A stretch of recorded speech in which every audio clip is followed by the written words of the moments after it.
10kg 상당의 금이 묻혀 있다며 금을 되찾기 위한 시도가 있었다는 건데요. 그냥 뭐 탈북자인데요. 저녁마다 원래 오기는 올라가요. 그냥 여기 지키고 있는 거죠. 그냥. 매일 보초를 설 정도로 소문이 퍼졌다는데요.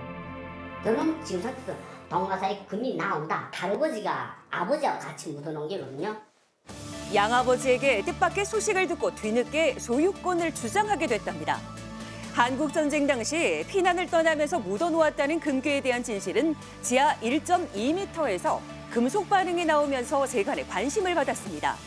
하지만 소유권에 대한 의견 차이로 발굴도 해보지 못하고 단순 해프닝으로 끝나게 됐는데요. 그러나 이번만큼은 다르답니다. 익산시에 금괴가 묻혀 있을 것이라는 의혹을 떨칠 수가 없다는데요. 이전서부터 저희가 이제 일본인 재산을 발굴 조사하는 과정에서 한간에 떠도는 소문들이 있지 않습니까? 이게 어제 오늘 있었던 일이 아니에요. 금괴에 대한 말들이 있었어요. 광범위하게 이제 조사를 하게 됐고. 그리고 조사 과정에서 수상한 정황이 포착됐답니다. 당시에 후문은 열려 있었고 바닥은 파헤친 상태에 나무가 덮여 있었고 이 원 본바닥에서 10cm 두께 밑으로 이렇게 판열해 갖고 흙이 흘러내리고 있어요. 형상으로 봤을 때 누군가 분명 출입이 금지된 이곳에서 도굴 작업을 펼쳤을 거라는데요. 건물 소유주인 익산시 입장은 어떨까요? 추진하고 있는 사업이 있어요. 거기에다 기념관 조성을 하기 위해서 지금도 그 업무를 추진하고 있는 상황이고 그 문화재 자체는 그 전부터 계속 공사를 해왔었어요. 그러면서 일부 내부에 위치해 있는 그 구조물들, 바닥 형태라든지 이런 부분들을 공사를 했었어요. 그 부분이 그쪽에서는 파헤쳐진 부분이다라고 주장을 하는 거죠. 지자체가 진행한 보건공사의 흔적일 뿐 도굴로는 보진 않는답니다.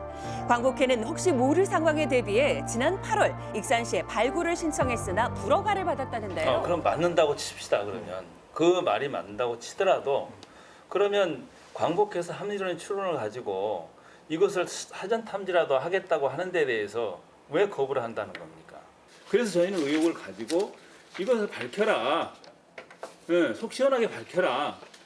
우리가 발굴 행위까지는 안 하더라도 사전 탐지를 통해서 있는지 없는지를 그것만이라도 밝혀달라.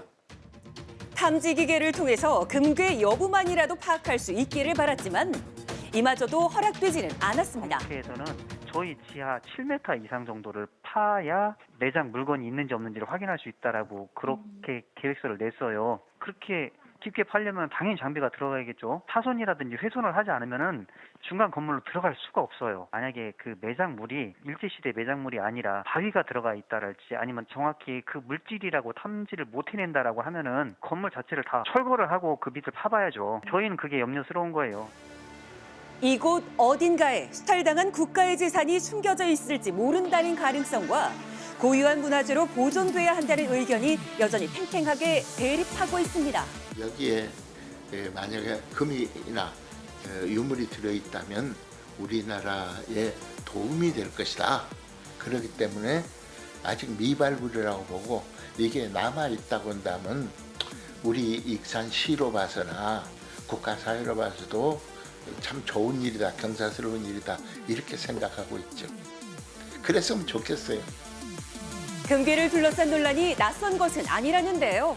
해방이 된 이후부터 계속 얘기가 있었던 건 사실이에요. 급히 도망을 가는 바람에 금괴를 숨겨놓은 곳이 있다. 실질적으로 그 농장이나 일본군이 숨겼다고 하는 곳에서 금괴가 발견된 적이 없습니다. 제가 알기로는.